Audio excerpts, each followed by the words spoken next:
been yelling for a while now. Okay, now they're down here on Victory Street.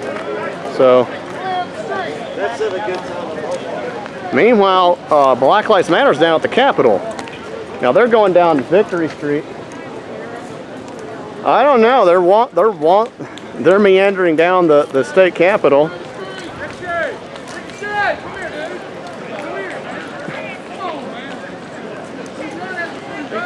Were you guys at the governor's mansion not too long ago? Yes. Oh, okay, yeah, I saw that video. Yeah, keep Arkansas-legal, right? Absolutely, absolutely. Yeah. Huh? Oh, there he is.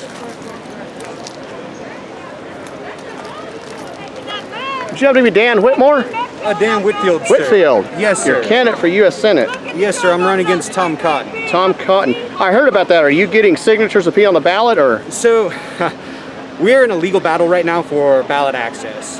Let's see if I can make it short for y'all. So, as a third party, we need to get 10,000 signatures to get on the ballot and get ballot access.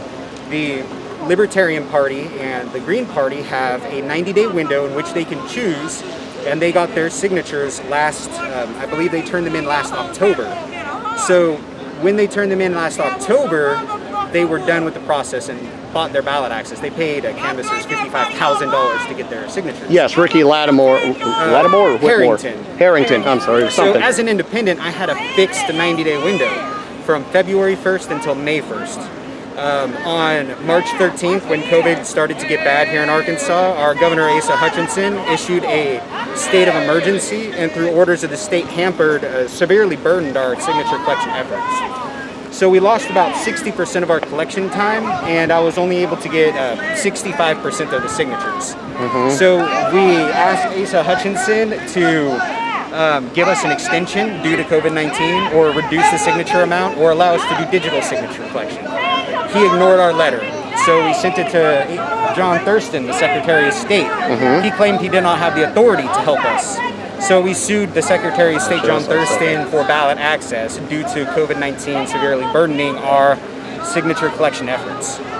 We are currently in that lawsuit right now. The problem is Tom Cotton has donated money to Asa Hutchinson, John Thurston, and John Thurston's defense counsel, the Attorney General Leslie Rutledge.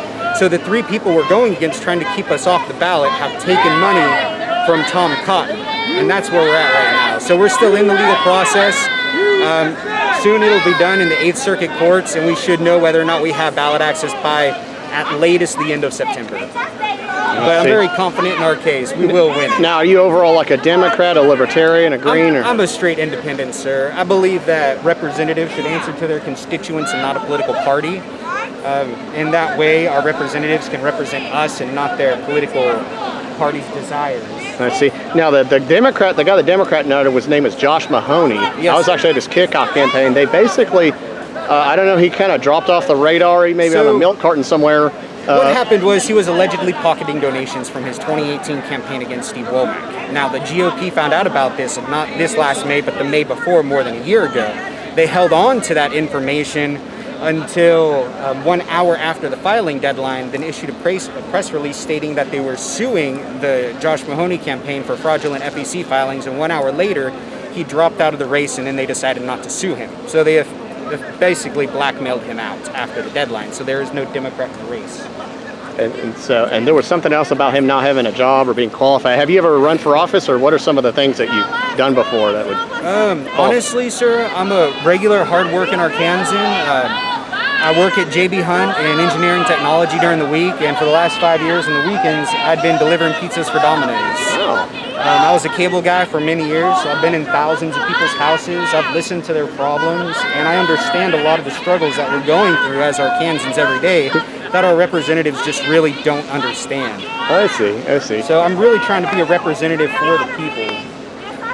There's just some people. There's a state rep in Conway who delivers pizza.